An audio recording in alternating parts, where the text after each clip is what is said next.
Game of Thrones. Think of blacks.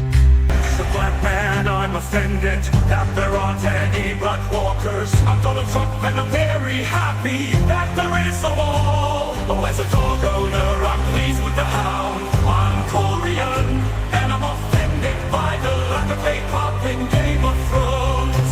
I'm American and I'm offended by the lack of guns. As a Canadian, I'm very disappointed that Walter Free didn't apologize for the red wedding. I'm blue-eyed and I'm offended by how our people are represented.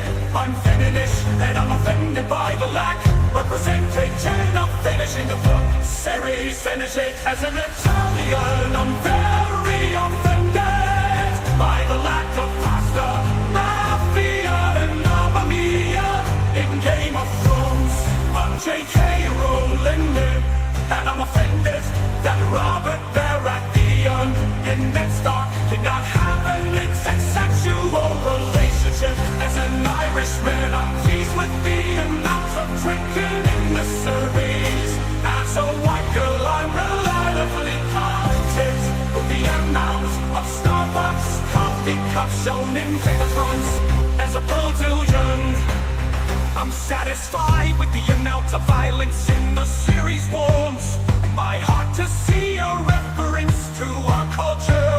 I stopped watching when I found out that there was no Black Lannister, no gay Stark, no transcendental Garmin, and no elephant that identifies as a Archie helicopter.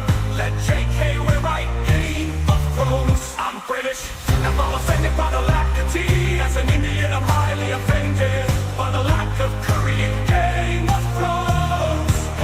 As a dragon, I'm offended by the societal pressure regarding women's size perpetuated by this man's books. As a Middle Eastern, I'm offended by the lack of international conflicts over crude oil. As a Chinese man, I am satisfied by the one array of disappointed others in the series. Tywin is so relatable. European, and I'm offended by the lack of universal healthcare. I like how he basically said stop being lazy, but write your own fantasy novels. As a child aged white man, I'm offended with the whole White Walkers thing. Subscribe part 2 in comments.